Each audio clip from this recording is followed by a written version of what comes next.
Il n'y a que des innocents ici, il n'y a pas de base militaire. Que cherchent les Américains en Afghanistan? La cachette d'Oussama Ben Laden? Il n'est pas ici. Pourquoi nous a-t-on bombardés?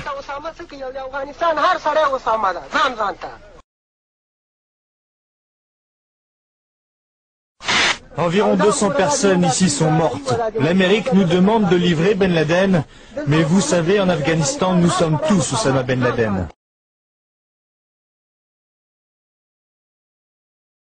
Les pillages se multiplient comme dans ce dépôt de farine et de sucre. Il faut les empêcher de prendre la nourriture.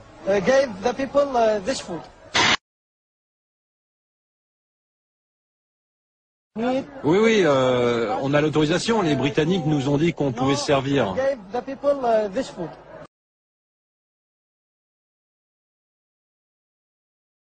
Et à la veille de ce référendum, et alors que George Bush est au plus bas dans les sondages, le président américain s'est livré hier à une opération médiatique. Il s'est entretenu depuis la Maison-Blanche par vidéoconférence avec un groupe de soldats américains et irakiens.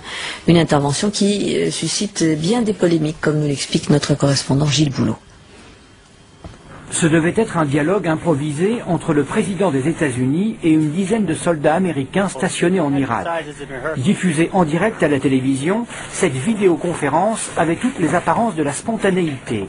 George Bush a interrogé les soldats sur leur morale, leur expérience au combat et la future constitution irakienne. Étrangement, tous étaient optimistes. Il n'y eut pas une seule fausse note et l'émission fut un franc succès. Seul problème, à la suite d'une erreur de manipulation d'un technicien de la Maison-Blanche, toutes les télévisions américaines ont eu accès aux coulisses de l'émission et en particulier aux minutes qui avaient précédé le direct. Les téléspectateurs éberlués se sont alors aperçus que ce dialogue bon enfant avait été presque entièrement répété à la phrase et parfois même à la virgule près. Une fonctionnaire du Pentagone, jouant le rôle de George Bush, posa à l'avance les questions tout en donnant les réponses et même les intonations souhaitées. Sergent Lombardo, quand le président va parler avec vous de sa visite à New York, marquez bien la pause. Si le président vous pose une question qui n'a pas été prévue, capitaine Kennedy, vous gardez le micro. Après la diffusion de cette conversation savamment chorégraphiée, le Pentagone a dû présenter des excuses publiques.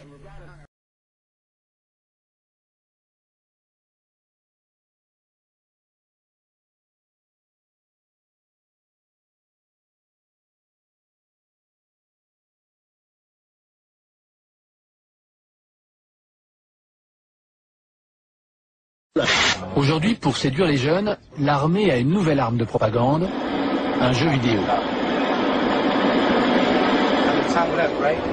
Le joueur se glisse dans la peau virtuelle d'un soldat américain. Ce jeu a coûté 7 millions de dollars à l'état-major, mais il est offert gratuitement sur le site internet de l'armée. J'ai envie de jouer quand je regarde le journal de TF1 le soir et que je joue à la guerre en Irak. Et sincèrement, j'aime beaucoup les États-Unis, j'ai très envie de les aider quand je les vois comme ça.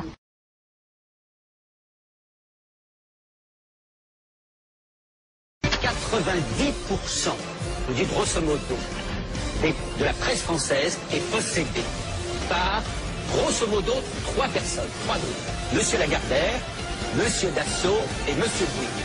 Ces 3 personnes sont des amis intimes de Monsieur Sarkozy.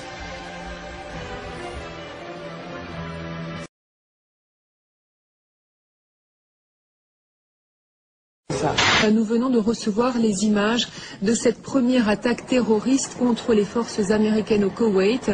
Une attaque à la grenade lancée, je vous le rappelle, sur une tente. Le suspect de confession arabe a été arrêté, il a finalement avoué. Un suspect est arrêté. C'est un soldat américain, membre de la division. Donc un soldat américain de confession musulmane et non pas de confession arabe, comme je l'ai dit.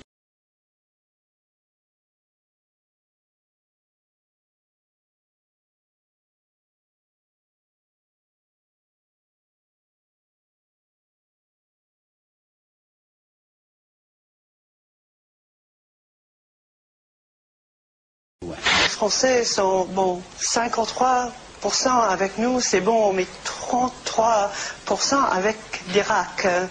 Mais c'est incompréhensible, c'est terrible. Si on peut faire ne serait-ce qu'une toute petite chose, une chose spéciale, comme ne pas acheter du vin français ou allemand, parce qu'ils ne nous soutiennent pas, si on peut faire ça, ce serait une manière de dire à nos gars, on est derrière vous à 100%. Si vous n'aimez pas l'Amérique, j'ai la solution. Dites adieu à ce pays et surtout, dites au revoir à ça.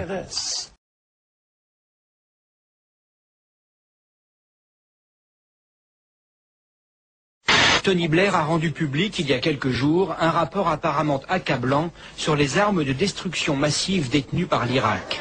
Mercredi dernier, devant le Conseil de sécurité de l'ONU et devant 1 milliard de téléspectateurs, Colin Powell vantait les mérites et le sérieux de ce document.